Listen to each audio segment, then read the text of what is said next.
Hello and welcome to episode 11 of Beasty Common Room Correspondence on January 5th, 2020. Yay! We're all back! And it's 2020! Yay! Woohoo! Happy New Year! Happy New Year! I'm so happy everyone is back now, and it's been a little while since it was all five of us. Yeah. It's really nice to be. Have everyone back together. So welcome back everyone, and welcome back girls. Yay! Yay! We took a little break during the holidays, so Yes.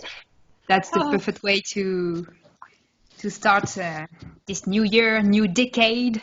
With, We are in the 20s now, in the new 20s, people.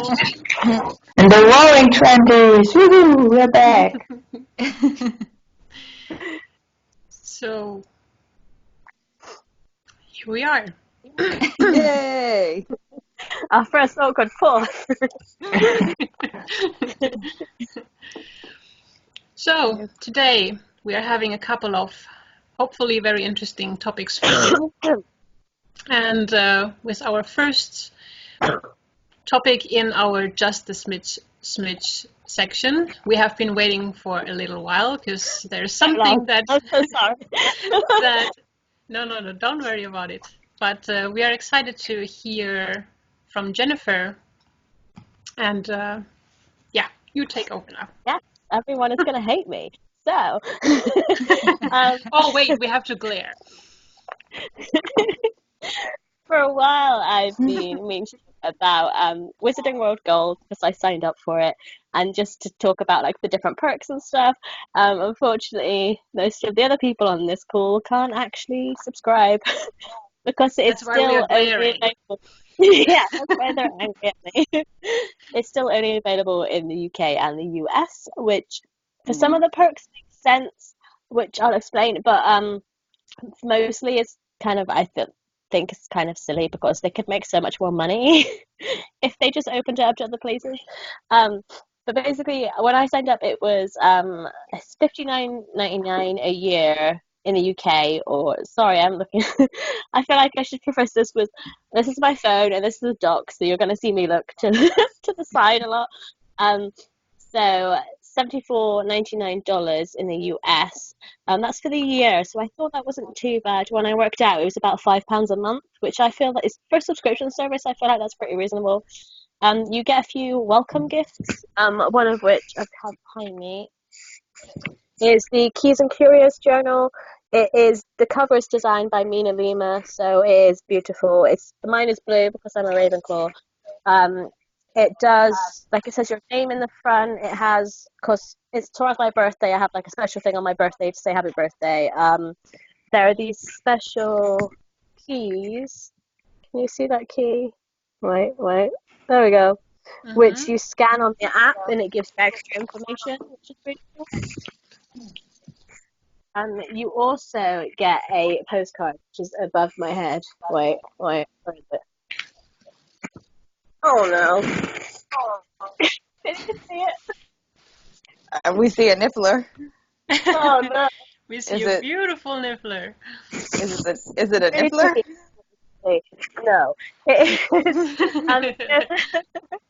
You know the drawing that J.K. Rowling did of it's a drawing that she did for David Yates of the castle. Yeah. It's a postcard of that. It is really nice. And also a little pin. Same kind of little pretty key on it. Also, your headphones are so cute, Jen, with the little Harry Potters on the side. Oh. So those are the few little welcome you get. You also, with the pins, if you go to various different locations, like in the UK, if you go to the Harry Potter Studio Tour in London or Platform 93 Quarters, you can show your gold subscription and then they will give you a pin which is like to do with that specific place, which is quite cool. Sorry. Is there only a chance to get those pins when you're going to that place, or can you also order them online? You can only get them. They are free, like you just need to pick them up, but you have to physically go to the place. And they're only like there's some in the UK, and there's obviously some in like Orlando if you go to the studio tour there, and obviously the actual Universal, which is cool, but unless you can actually go there, it's kind of a shame. Yeah. You also get things like that. Sorry. Do they have one at Universal? Because I heard that people went down there and they didn't. I think it's like limited to stock kind of thing. If they've got loads of people going, maybe they run out. Could be it. You also get last minute tickets for like the studio tour and See First Child. Discounts on Universal Orlando Studio Tour package. A lot of it is like things that you then have to buy more stuff to do. But I do enjoy buying stuff, so you also that's what I enjoy. You also get 25% off. Sorry, 20% off the Platform 9 3/4 online shop, and 10% off their shop. Like if you physically go in, and also the Mina Lima shop and the Studio Tour shop. You get access to all the 7 ebooks via the Wizarding World app. And they also have this is the main reason I signed up, was they have exclusive like behind the scenes content. They've got this series called The Workshop, which each one's about 20 to 30 minutes long, and the first one was about Mina Lima, and you learn about their creative process and how they designed all the props and things. The second one was about Chris Riddle, who did the illustrations for Tales of Beedle the Bard that came out a couple of years ago. I found those really interesting. And called From the Archive, which is like behind the scenes stuff from the puppet films. I was kind of annoyed with that one personally because they said it was exclusive and you hadn't seen it before. But if you've got the ultimate editions of the DVDs, it's the special features from those, so I have seen them. So it's the same thing. Okay. Yeah. I mostly signed up because I wanted more information. I just like knowing all the things. I'm a typical Ravenclaw. And I felt like there wasn't as much new information as I was hoping, but I do still really enjoy it. And they have recently started doing things like the word search that I needed you guys to help me with the other day. Things like those, and like extra little quizzes, which is really fun. So I do really enjoy it. I think for the money, it's not too bad. My theory was if I sign up for a year and if I don't like it, then I can cancel it next year. So I think I'd continue it because I'm really enjoying the perks and things, but I could understand why some people wouldn't, because most of the things, it's like you have to be in really specific places. Like you have to be near London, or because like they did things like at Christmas, they had a Christmas party, the studio tour, exclusive for gold members. Unfortunately, that was like midweek, so I couldn't go because I was working. But things like that, which I think's really fun, and I've been really enjoying it. But it's a shame that they've not opened it to more places, because even if like people in different countries, yeah, they might not be able to go to like the studio tour and things like that as often. But also, like this, if they're Harry Potter fans, they're still going to go at some point. It's not like they can travel there. I was just, I think I've said this before in our common room also, that I'm just thinking if we ever gonna get it to be available here in Finland. It's been a while now. I thought it would have been opened up a bit more by now. Yeah. I'm just thinking, for example, with these pins, for example, I don't think what would they do here in Finland where you could go and pick them up, because there's nothing Harry Potter related where you could go to that would be significant enough to visit that.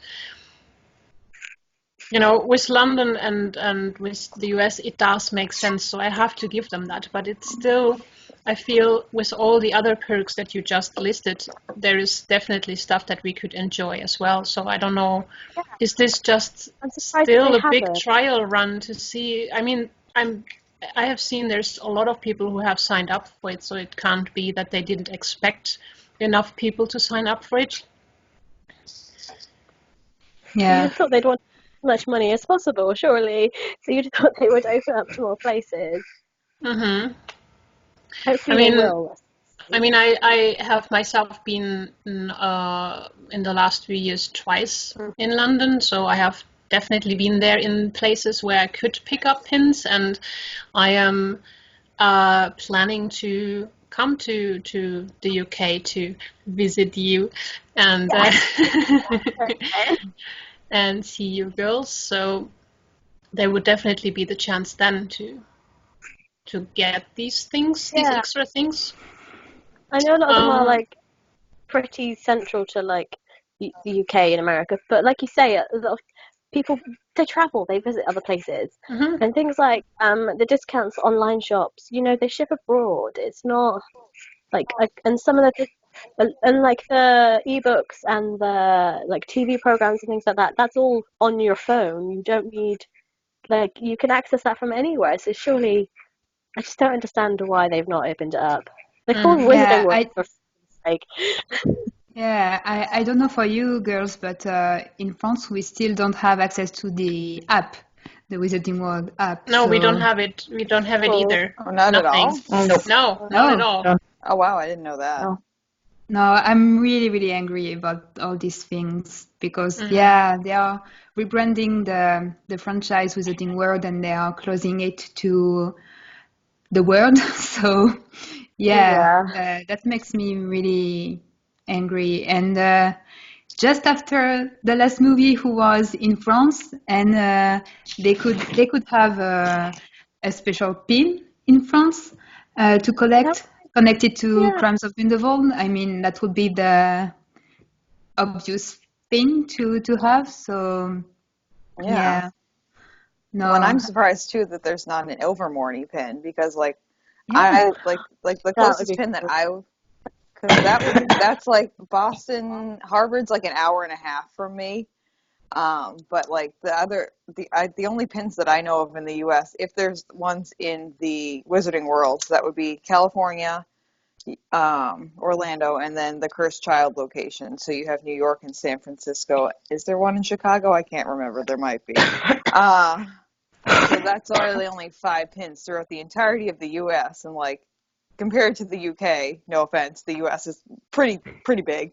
Are all of these pins the same one, or are they all different? They're all different designs. So like I think I've seen. So you can basically collect one that's like the wall kind of thing. So they're all different ones. I don't have it yet. I'm hoping to go to Platform 93 course on September 1st, but then I'm thinking like I'm not sure they'll have any left. Then there's usually a lot of people there that. I would imagine they have a huge load ready because they know 1st of September there's always lots of people coming to the platform. So, Sorry, I interrupted you there for a moment. Who are you apologizing to, Mel? All of you now, because now I made it silent. We all can't remember what we were going to say anyway. But yeah, overall, I do really enjoy it. First of all, I wasn't sure, but I do really. It's one of the first things in the morning. Like I check my email, and I check SpeakBeasty social media accounts, and I check Wizarding World to see what's new. So it's fun. I'm really enjoying it. Do you think that, for example, me, Marjolaine, Sophie, if we would come to the UK now, nearest of us, and could we then like make a profile because we are in the country? I'm not sure how that would work. I'm trying to find sneaky ways around this. I think we will need to say that we are lodging at Jennifer's house, for example. I think we could be. I think to remember that I have heard from someone that they at least were able to download the app because they were then in the country. Not the whole gold thing, but the app itself that they can. The app. Yeah, I know that that's possible because some people from La Gazette du Sorcier went to England and were able to download the app. So yeah. But as soon as you're coming back to your own country, it doesn't work anymore? No, I think you can still open the app. I don't know why you can't. It might not like when they update themselves, maybe it won't update. Yeah, maybe, okay. You probably just need to reassign your location on your phone because your phone has a location that's like a central like country location that it's associated to. Like when you first like load up your phone, it's like, where do you live? And you pick your little scrolly thingy. You can reassign what country you're in, and it'll reset a bunch of things. Because like in the U.S., like all of my websites automatically default to .coms, but I've accidentally set my phone for the UK on accident. And it automatically defaults to .uk's for all, like if I do like a Safari search or something. And I've noticed that, like when Wizarding World first came out, I was doing some Googling as to how to get the app early. And that was part of it, was like reassign it, because was it like Finland or New Zealand? It was New Zealand. New Zealand is where they trialed the app. And I was like, ooh, if I can get a New Zealand like IEP code, I can get the app. And that's what all the Google people were saying too, is that if you reassign your location, but again, that kind of like screws up your phone sometimes. Yeah, it's going to mess everything else up. Yeah, you'd be able to get the app if you like don't actually go to the country, but it would probably screw a lot of other things up on your phone. So may or may not be worth it. You download it and then see what happens.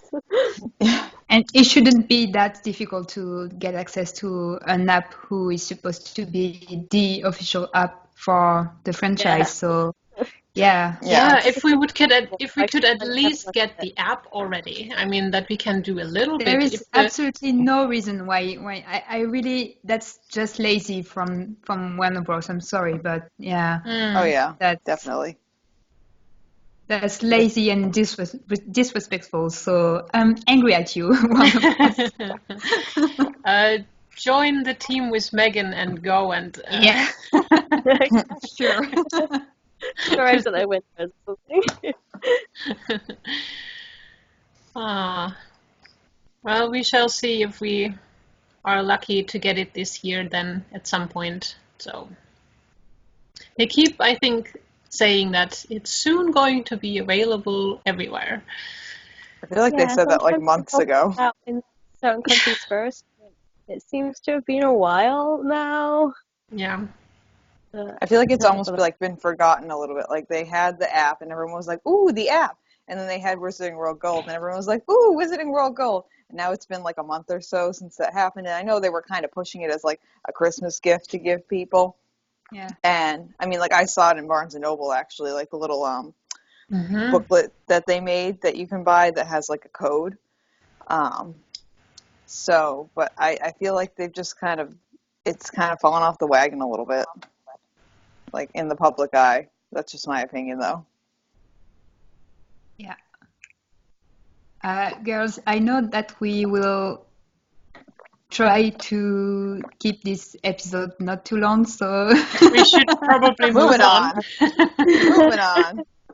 That was one of our New Year's resolutions to be a little bit tighter on our time. And maybe we should go straight to the main discussion. I don't know, but sure. Could you just mention the new episode quickly? Because I see that the episode 100 was 102, was it 103? 103. Featuring Marjolaine and Jen. Yay! Yeah, it dropped last weekend. And there was a really great discussion with Shannon. Well, we recorded the episode very early. So Shannon had recorded a little bit in response to the J.K. Rowling tweet, which I'm sure everyone will know by now. So I would definitely recommend listening to that. I found it really interesting. So good. Yeah, you ladies did a really good job. I agree. Thank you. Yeah, I agree. All right. So we jump into the main discussion. Girls, let's reopen the case. Yay! So for our main discussion today, we thought to discuss the movie scripts In the episode that we are talking about is episode 11 that came out on May 8th, 2016 and was called Hamel Squash. They had a good discussion about the movie screen books, the scripts. Library. The opinions about it were very divided, and as we have discovered this week, they're still divided. And I thought we could talk a little bit about it. What are our thoughts on the movie scripts? Did we like the idea? Do we like them now? Or are people still annoyed and think it was just a money grab? And why do we think we got them in the first place? Because it's, I think nowadays a bit more usual that you get an accompanying book to certain movies. But I kind of felt a bit like, strange. Why do we get a script? But why did we get them? And I thought, did Rowling herself maybe wanted to make sure we are getting all the details? Because as we have noticed during reading the scripts, that there's a couple of small things that we did not catch in the movie because they were not mentioned at all or made not clear at all. And I thought we can talk about our own thoughts first. We also have a couple of comments from the common room for you, which we can read afterwards, possibly. Ooh, I can do accents. How fun. I'm looking forward to that. So what is your general thoughts on the scripts? I can start if you want. So I was like, oh, cool, we're getting books, just like everyone else probably was. And I was like, wait, no, not a book, JK. I think that I think that half of me thinks it's a cash grab and half of me kind of likes it because, like you said, Melody, no other movie we get has a script that comes out with it. I mean, I've seen many movies in my growing up days, and I think these are the first scripts I've ever owned. Same. So there's just kind of that. It's kind of an oddity a little bit. So in that respect, it feels like a cash grab to me because they know that Potterheads are going to show up and buy books. And we do. And obviously we did because I have both of them too. Me too. And so there is that. But then the other half of me is one, the cover art is just absolutely gorgeous. Oh, also the insides, there are some lovely small drawings on every page. So. Oh yeah, it's beautiful. It's a kind of like a fun little piece of art to have almost. I mean, drawing of. It's Dougal. Dougal. So there's even pictures of the beasts in there, and it's just really pretty, I think. Yeah. So in that respect, I really do enjoy them. And you also made the point. Ooh. And you also made the point that too, especially with Crimes of Grindelwald, I feel. There's so much going on that we miss little bits and pieces that were happening. And I mean especially in Crimes of Grindelwald, character names. There were so many characters I didn't know the names of. And then I had to go back to the script to learn what their name was. I was like, oh, okay. That's who that was. So ooh. Yay! Croissants have a very special meaning to our common room. So in those respects, I do really like the scripts because they provide a little bit of clarification. Should the movie need that level of clarification? That's a full nother debate. My answer for that is no, but that's another debate for another time. So half of me likes them and half of me is cash grab. So that's where I stand on that. I didn't write anything down in the doc anymore about it. I was going to say, what's Melanie? Because I just thought I just give my comments to whatever you guys say, because I have been reading your things and I am like, you all have good points that I agree with, and I didn't feel like it was necessary to still write the same thing again. So yeah, I feel like I was first thinking it's a bit strange to get a script to a movie. And then I thought, okay, maybe we find something more detailed in those books that explain a little bit more, like, well, as for everyone who has been reading through this, you get like little parts, like we're moving now towards, like, for example, here, as they move up a wide staircase under the main lobby, a vast, impressive space with impossibly high vaulted ceilings. It's just, you're seeing this, of course, on the screen, but it just makes you see them even more. Am I expressing myself like? Yeah, that makes sense. Do you know what I mean? That you are pointed into this direction to look at these details even more closely, which you might not do in the movie because there's a person saying something, you're just focusing on the person in the moment and you don't look too much at the background. And I'm just a sucker for details, so I was thinking this is probably going to be cool to look through. What I don't like is, as we have now said a couple of times, is that certain names aren't even mentioned in the movie, and that's just, it's annoying that you have to look at a script book first to get these details. The movie should give you these, and so yeah, I like these books very much. They are very beautifully made. I love the drawings of Mina Lima. It's so pretty. So I do like having them, and I will get them all for the other movies as well, for sure. At the same time, I have a couple of negative thoughts about it as well, but yeah.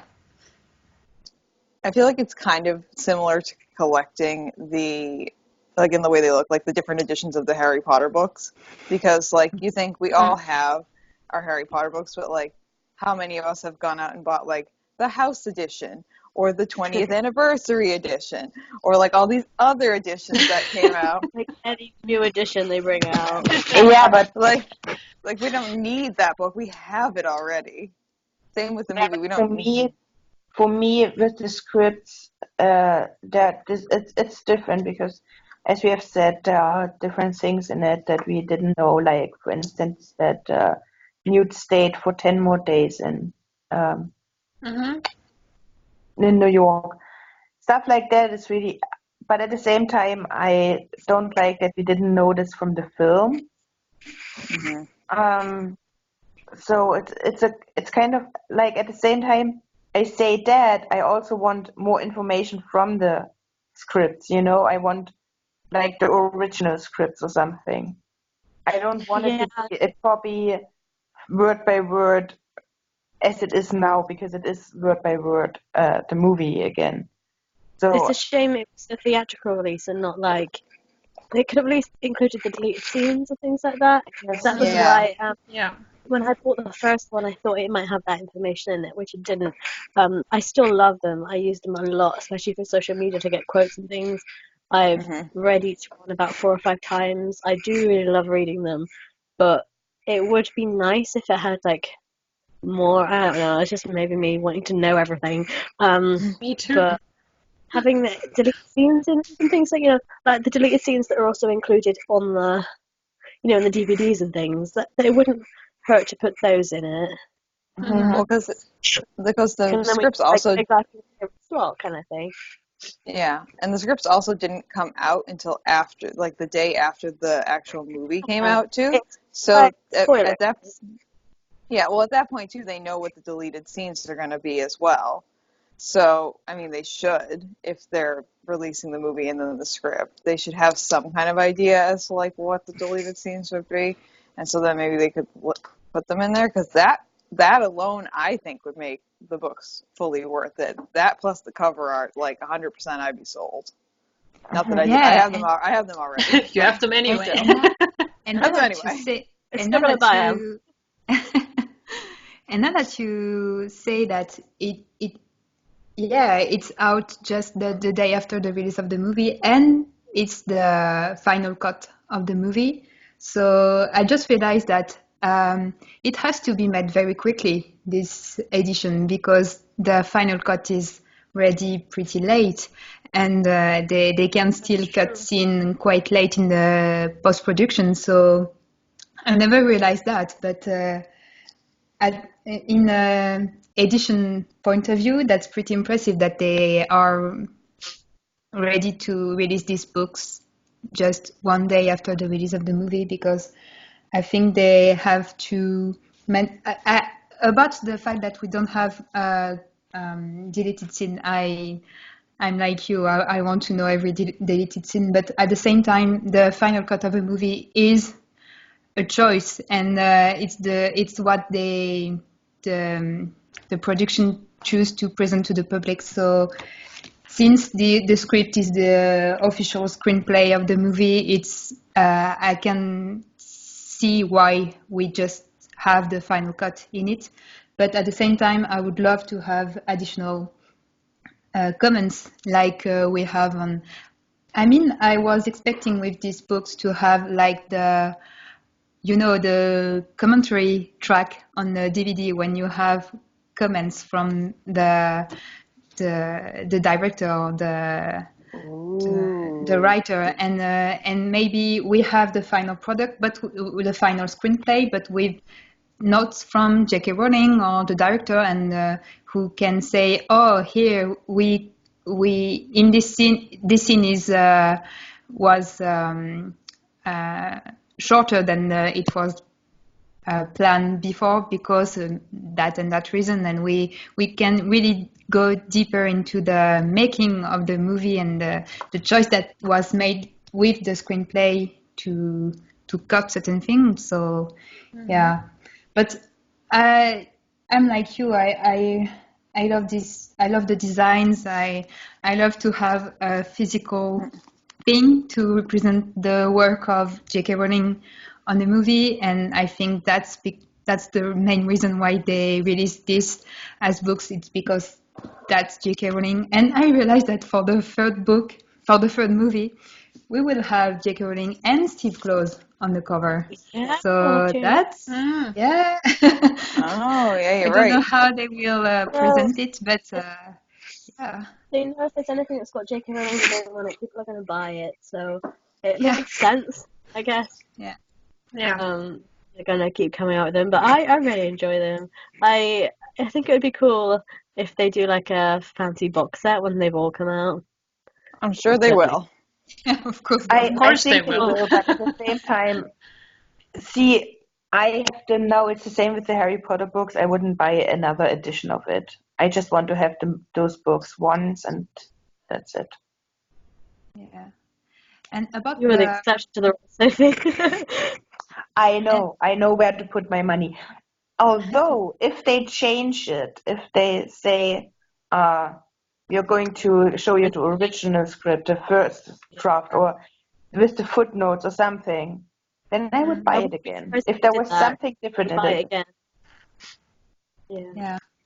But I think of course, the reason why we have it is because that's from J.K. Rowling. But I remember, and Sophie will be able to add more content because she is the expert in interview. But I remember that many actors and the director too said that when they received the script, they could tell that it was not from a regular writer, not a regular screenplay writer, and there is more detail in description of the characters and of the places that are typically J.K. Rowling, and so and we can the extract that you read, Melanie, was an example, but we have a lot of examples in the description who feel J.K. Rowling, so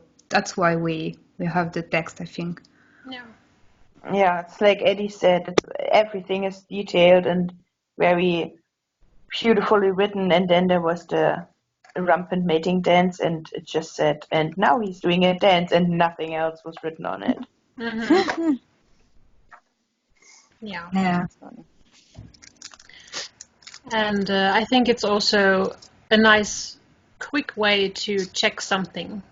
You don't have to like pull up the movie and find the spot first, and you can just very quickly flip through it and find the right scene. And also you can make beautiful edits with it, like you put your Funko on it, or you know, you have this beautiful, they make beautiful pictures with it. It's It looks also very nice on the shelf. Yeah.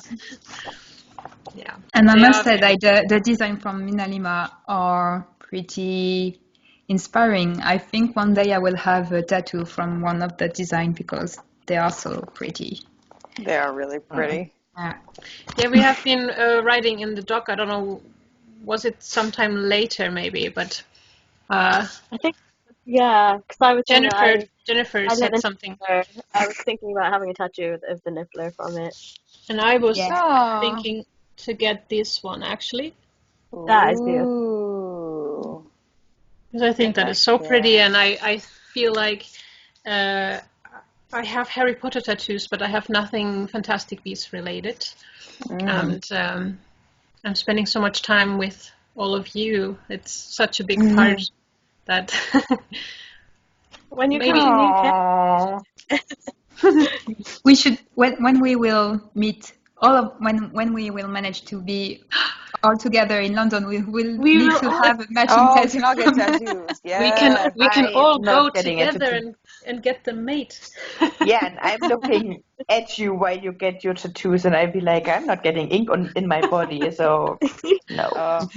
We will draw on you with just pencil and permanent marker that never washes off. Right here, it says Tina on my forehead forever and ever. I feel like that's an appropriate tattoo. Why do you have your name? That's not my name. It's just somebody. Should we get to the answers from the common room? Yeah, I was about to say that. Okay, so Amy, does Amy have an accent? I think she's from New York. I don't know. Oh boy, don't ask me to do that one. Hey, I'm walking here. Yeah, I'm walking here. Hey, I'm walking here. Personally, I love the screenplays, even if they probably are a money grab. LOL. I like being able to use them for reference and enjoy reading the screen directions. Thank you, That's Amy. from Amy. No problem. And then Megan, I don't think Megan has that accent. Do we know where she's from though? She's from Pittsburgh, so I don't know how to do a Pittsburgh accent, so I'm just gonna have accents. Make it sound like a penguin. Oh gosh, what would a penguin sound like? Interestingly, at the time we didn't know how crucial they were to turn out to be in understanding what actually happened in the film. I suppose they've been helpful, but that's kind of a whole separate topic. That's my penguin accent. Don't know why that would be a penguin, but it's all good. Pittsburgh Penguins? Oh, yeah, you're right. Yeah. Would have to go to Pittsburgh Penguin. Oh. Okay. Your turn, Sophie. I think they were definitely a money grab, considering they're almost word-for-word duplicates of the films.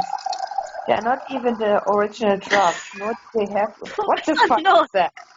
Sorry, I was pouring water in a cup. I was like, is someone peeing? No, I just put water in this cup right here. Uh-huh. She says, as we are still not seeing her. Oh, there she is. I start over. I think they were definitely a money grab, considering they are almost word-for-word duplicates of the film that explain the direction from screenplay to film, which would at least add some pertinent. But much like Cursed Child, more so as films are more accessible than stage plays, they bank on they bank on Potter fans feeling like that a physical book is more canon and completes their collection. And now, much like that Star Wars is currently going through, they offer a lazy out when the resulting movie isn't good. Read the script, extra canonical book, and it will make sense. This is a fairly new phenomenon. Phenomenon?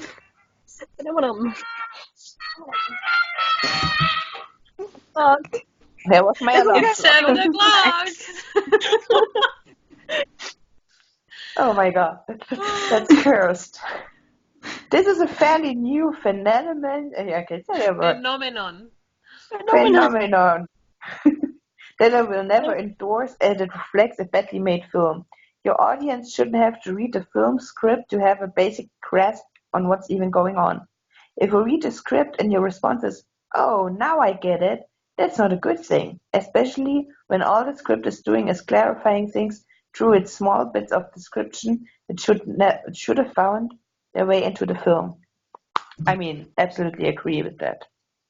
I have a comment because I agree with some of it, but I have to react to the Star Wars comparison because I'm in my big Star Wars season and it's not over for me. No, just because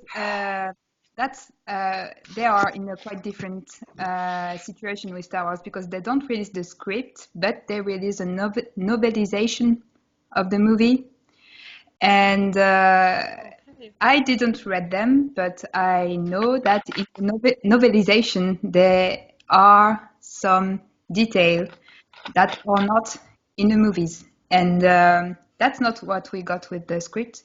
And that's funny because what he criticized for Star Wars, it's at the same time what he is asking from the script that we had, and what we asking that we need more than the web to watch.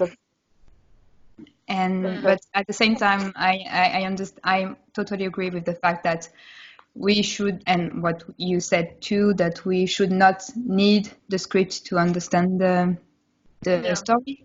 But that's another debate because I consider that I never used the script to understand better the movie. So, with the exception of the names, but at the same time, I don't really care about secondary characters' names. So, yeah, if they're not important and we don't know their name, that's fine. Yeah. And also, I knew their names before the movie came out, because it was on IMDb.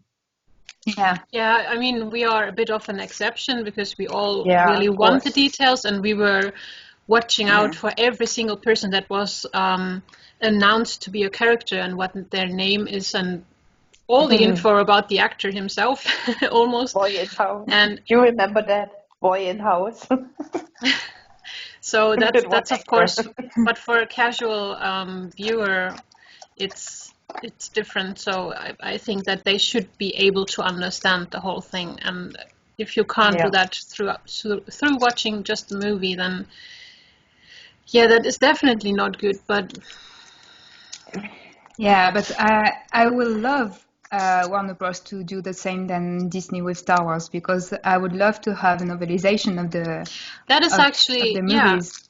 That is actually also something I noticed. That is something starting to be a very regular thing now, that you do have a novel coming out of the movie afterwards. So it's going the other way around. And I have I think one here as well that I have not read yet. And I wanted to see, because I was just really interested in how does that translate? Do we have added stuff in there or not? So I haven't checked it out yet myself. But yeah, that's a bit different than a script. Yeah, that's totally different. But Yeah. if one day J.K. Rowling is ready to write this story as books, because that's what she's better at, I would be happy. So Yeah, same. Yeah. We have one more comment still from Lori, which she says, I love the screenplays and I'm so glad they're available. I find stories more accessible through words than through film. It makes it easier for me to pick up on themes and understand where the movie is going. I especially love seeing the differences between what's on the page and what I saw on screen, because that helps me identify how much of a character is being created by the actor's choices or facial expressions, and costumes, filming, editing, and so on, as opposed to the writers. I find it hard to fault their publication as a money grab. There are always publications associated with major films, and if a merchandising department didn't include publishing plans for a screenplay along with each movie release, I would fire them for not doing their jobs properly. It's a no-brainer to me. I have bought other book tie-ins with the movies, but the screenplays are the ones I turn to the most often by far. Yeah, And I love that's okay, you know. Yeah. But that's different, because with the with the other companion books, they are more traditional companion books that we have usually with films, like with the making of, with the art book, with the So that's a different thing that we have, because these movies are written by J.K. Rowling, but that's one of the different kind of merchandise that they offer to the public, and as hardcore fan, we buy all of them. But that's interesting that they. I don't think the screenplay was for casual viewers. That's not. I don't think that's the type of books that parents will buy to their children because they love the movies. So because they have other more attractive choices, like the film wizardry. I don't know how the case. Don't know how they. In a way, I also think that a lot of stuff is being put out in the stores for us fans, and you could call anything a money grab, because they wouldn't put it out there if the people wouldn't be excited to buy it. So I'm just thinking that, if you are opposed to it and you're not going to buy this, you will call this probably a money grab. But there are people, a lot of fans out there who love this stuff, and they're just going for it. That's why they're making it. Otherwise, why would they? I can tell by myself. I have a big collection of all sorts of stuff, Harry Potter and Fantastic Beasts. Like, okay, I'm not going to buy every single Harry Potter book edition, of course, or maybe not, of course, scratch those words. But, but some people are, and that's amazing. If someone collects all of these, that's great. I love looking at those myself. I'm just not having the space maybe for it. But I just think you can call it whatever you want. There will be always people who want to buy this stuff, and they will not complain about it. They will be happy that they have the chance to get it. And if they want to spend their money on it, then they will. Yeah, and like Megan said, if you don't want to buy it, don't buy it. Yeah, exactly. Yeah.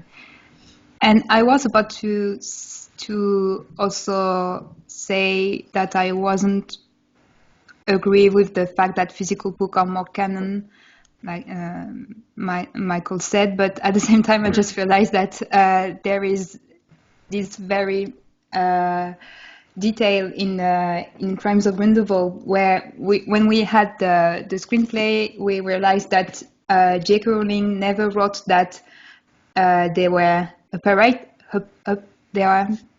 operating in Hogwarts. They are not.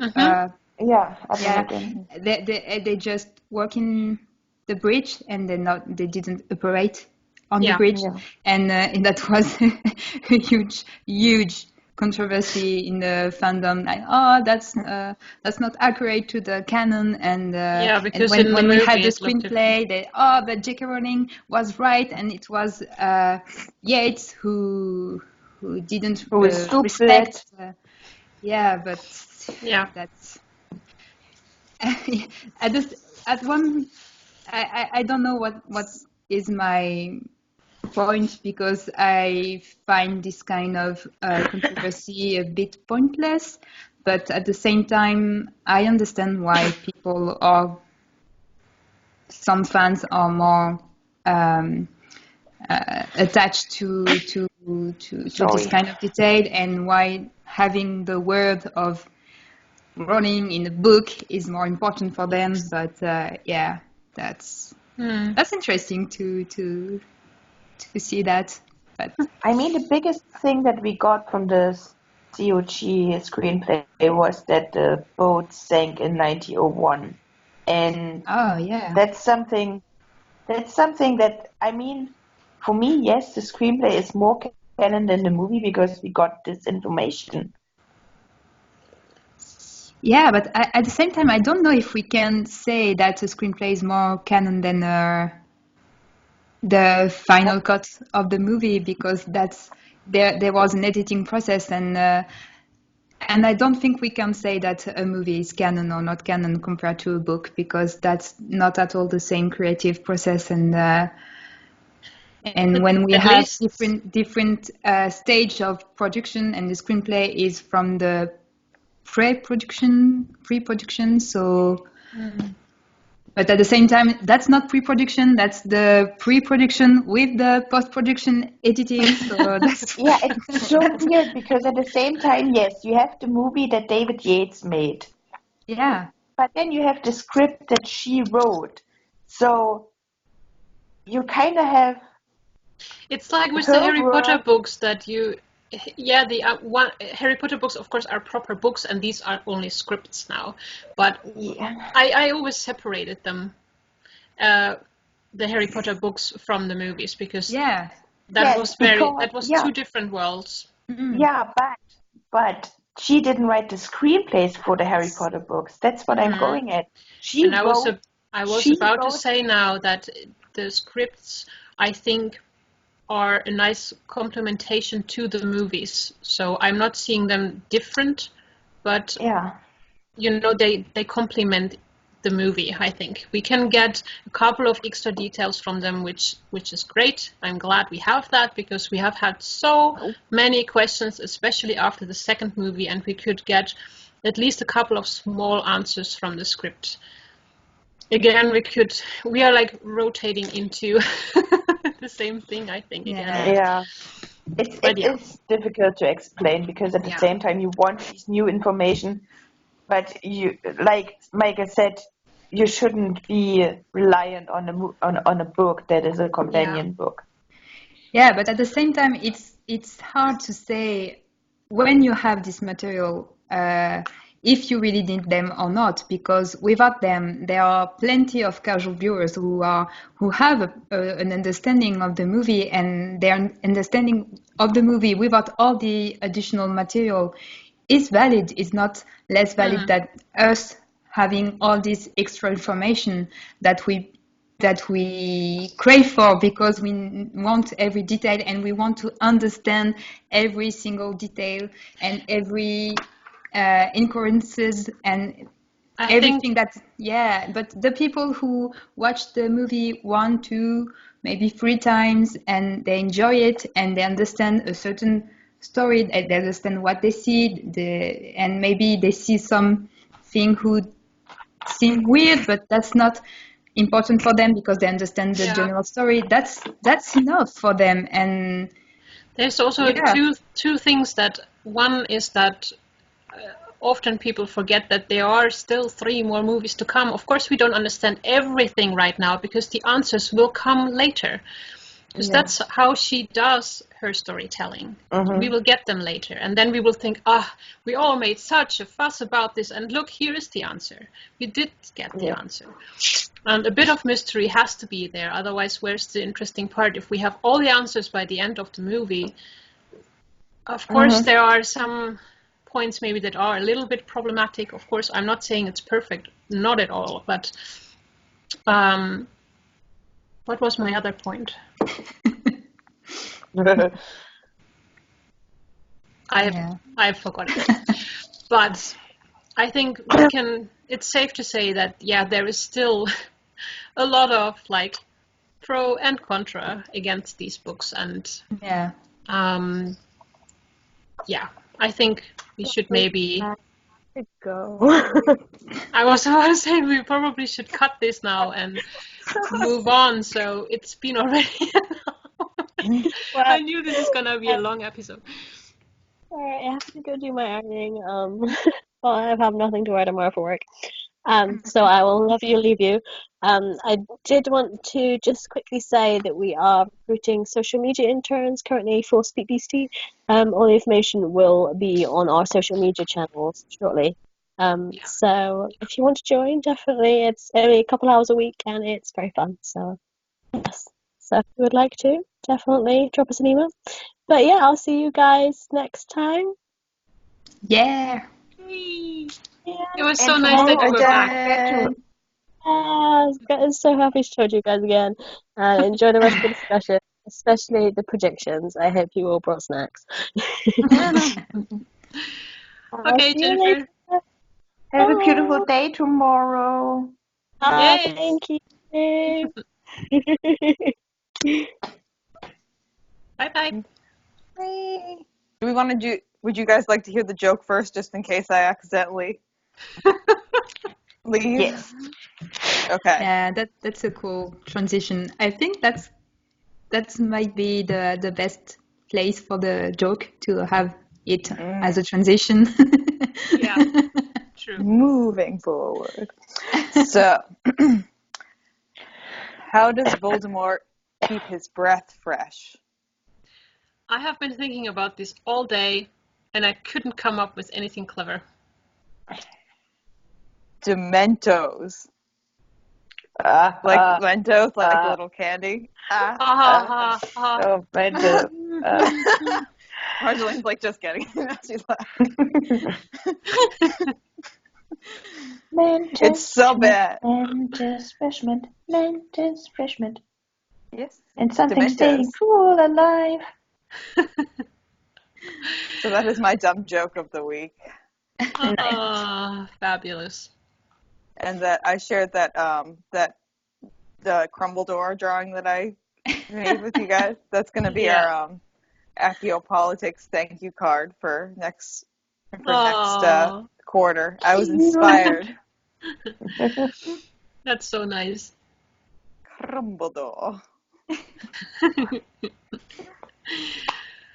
Okay, I guess then we can move on to Tea and Strudel with Dougal. Woohoo! I would get my Dougal, but he's up there and I just don't feel like getting up. Same. I have a slight injury in my foot. It's broken, but it's slight injury. But I've got cheese. Ooh, cheese. It even says pack. snack. Ooh, a snack pack. I have some leftover pizza, so that I will eat on that.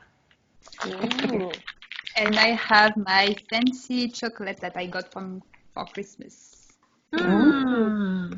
I had a nice cup of tea, but I drank it already. It was peach tea.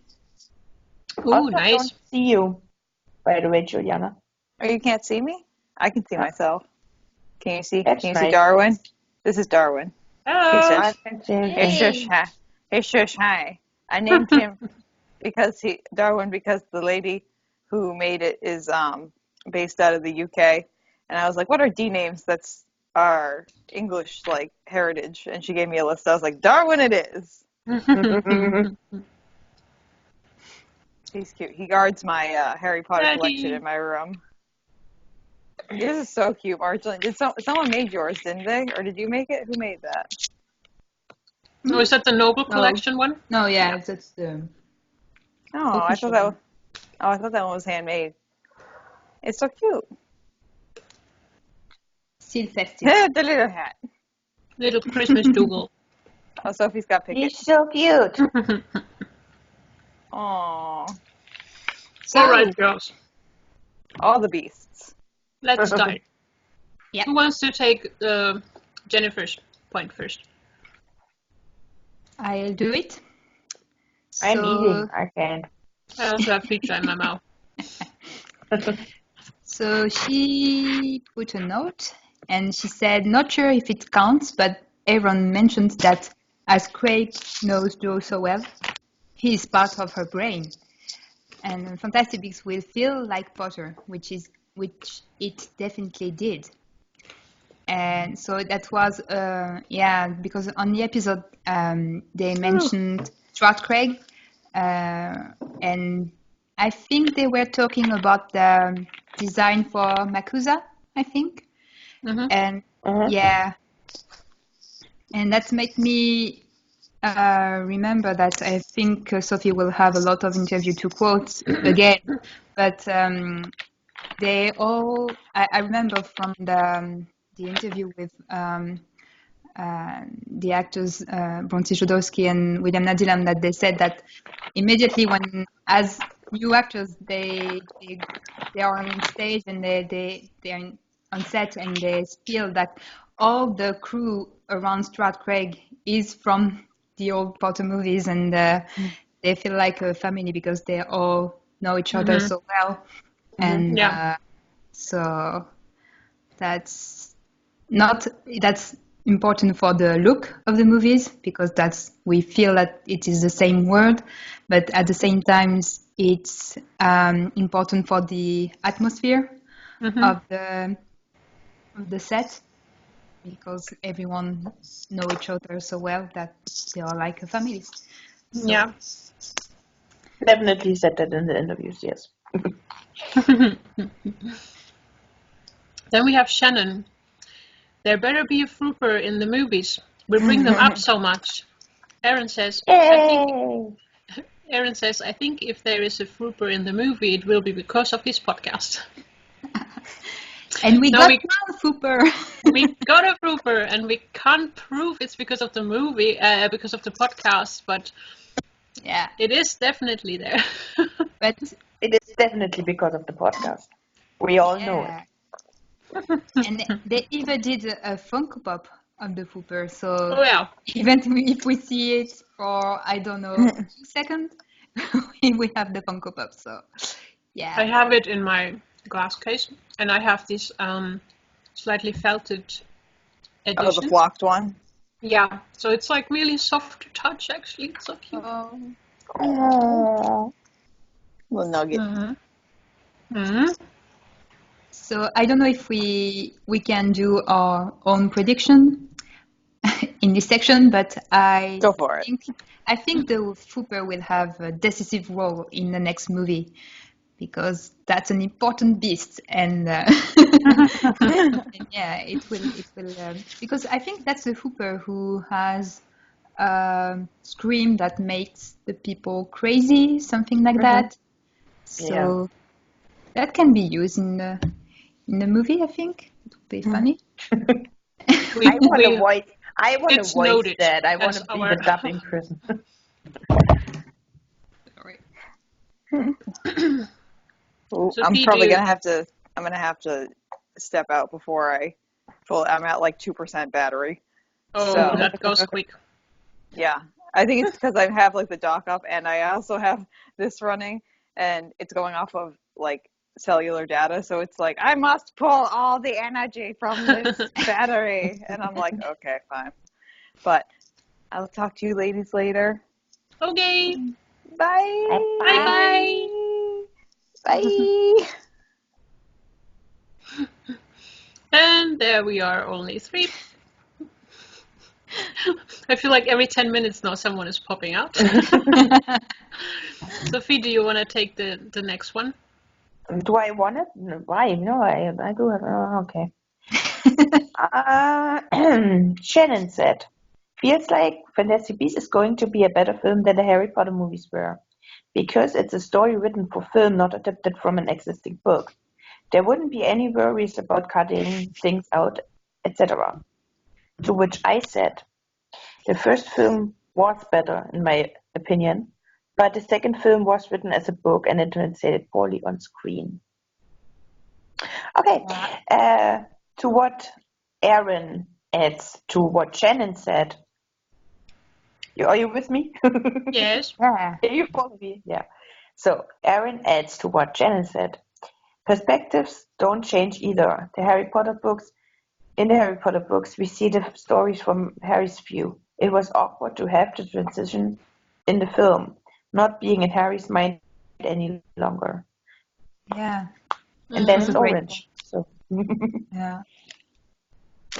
Yeah. I just, I was amused by Shannon comment because, and I think we talk about that a lot in our main discussion, but we are still complaining because we know that there are cutscenes. And from what Rawlings wrote, because she wrote too much stuff for a movie, and I totally agree with Sophie. She wrote a book for the second movie and not a screenplay. So, yeah. So we're still complaining about missing something, and the irony is that we are complaining about missing something that we don't have at all. So that's even worse than complaining about adaptation. But but overall, do you feel like the Fantastic Beasts movie are done better than the Harry Potter movies? It depends on the movie, because I think I don't know. It's hard to say, isn't it? Because it's so different from how. Not only the first two Fantastic Beasts movies, even the Harry Potter movies are also different from each other. Yeah. Like I feel that the Prisoner of Azkaban is a very well-made movie, whereas Goblet of Fire is not a well-made movie. And the same goes for the first Fantastic Beasts movies. While I think that the first one is a well-made movie, the second one is not. So you can't really say if. Well, the first Fantastic Beasts movie is definitely my favorite Harry Potter film. So. Yeah, and at the same time, I think the storyline of the second movie for me is more interesting than the first movie. So, but that's just only because it's in Paris. Of course, no, but I'm more interested by political storyline, so that's why I prefer the second one, and about dramatic characters who are faced to choosing sides, and that's the kind of thing that I love. So that's why I love this storylines. But at the same time, I prefer the first one was more enjoyable to watch. The first one, the first time I watched the first movie was far more enjoyable. And for the Potter movies, that's I was before recording. I was rewatching Prisoner of Azkaban, and that's my favorite movie. Period. But that's my favorite book too. But I remember that the first time that I saw Prisoner of Azkaban, I have a very vivid memory of going out to the cinema and be so angry because I read the book just before seeing the movie, and I was so angry because it was my favorite book and they left out so many things, and I think that's the first time as a child, I think I was 13, that I left a theater so mad, and now that's my favorite movie because I can disconnect it. I can disconnect the movie from the book, and I can see that it's a good movie. So, but that's difficult to. And Prisoner of Azkaban brought a lot of fans in. I know from Dan that it was the first Harry Potter movie he saw, and he got into the whole world of Harry Potter. because of that film. And I know that's from a lot of other people too. Yeah. Even me, I mean, I saw the first 2 movies, and then Prisoner of Azkaban was the first book I've read. Yeah. So that's for the Fantasy Beasts movies. Again, I know a lot of people who are my age who prefer the second movie than the first one. So, but they are casual fans, and they are not.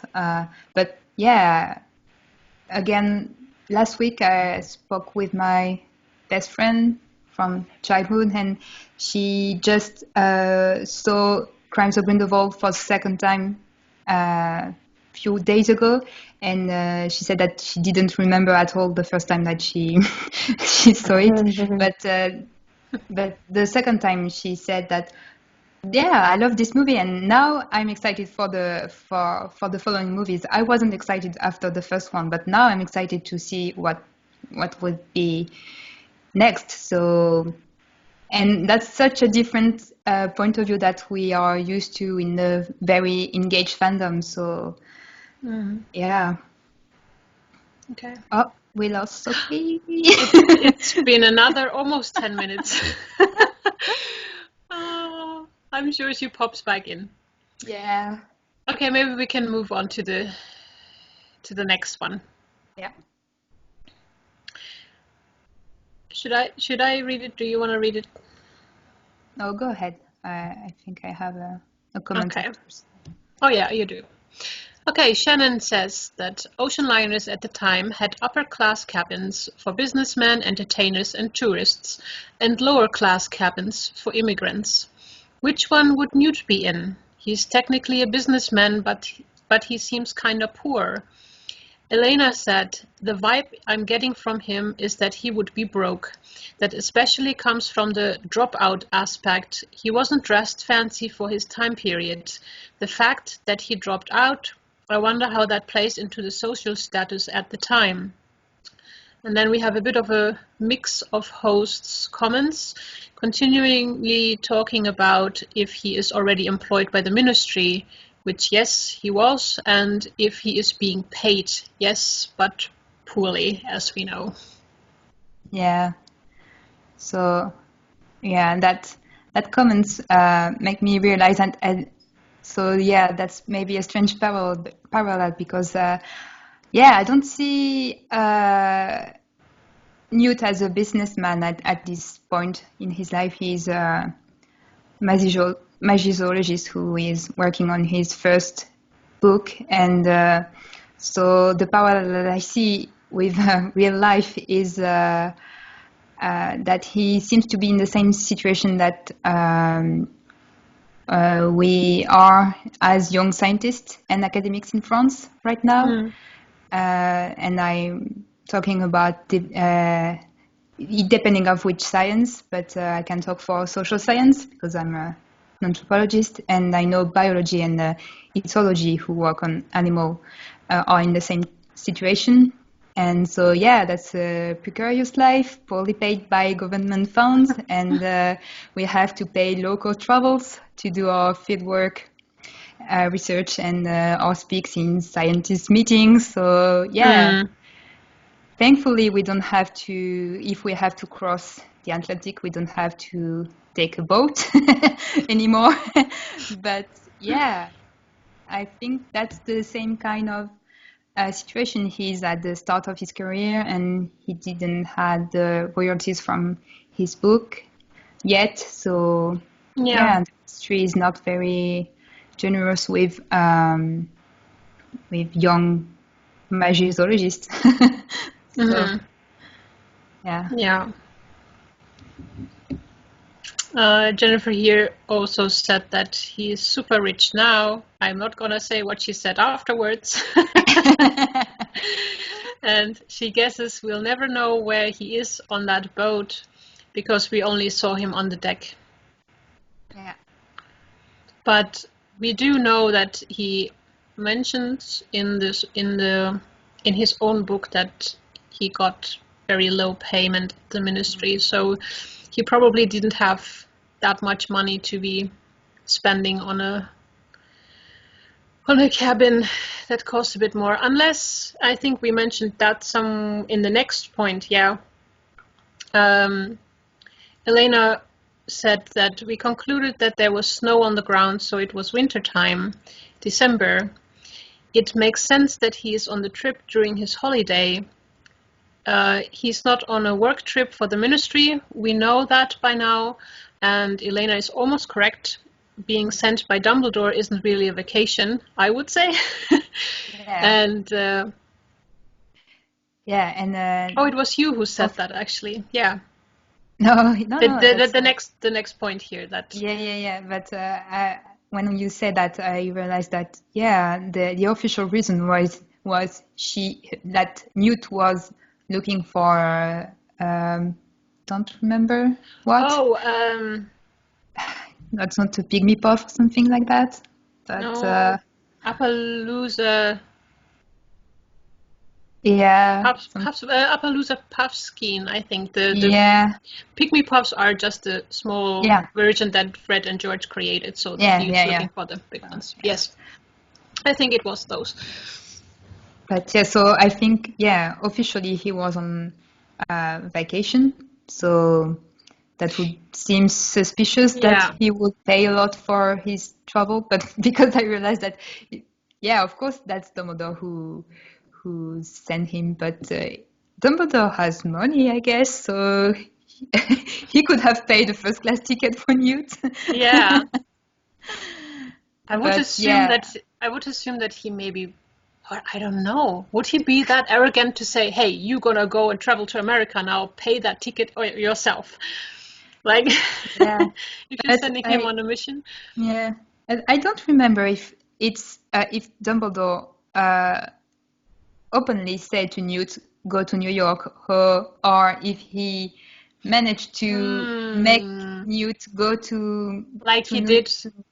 I think that's what he did, because I think that what he said to Newt was that there is a Thunderbird trapped somewhere. I think you need to free him. So Newt go to free the Thunderbird, and of course, because that's Newt's way, he went to USA to bring Frank to his natural habitat. So I don't think Dumbledore openly said to Newt, "Go to New York." He just oriented his way to New York.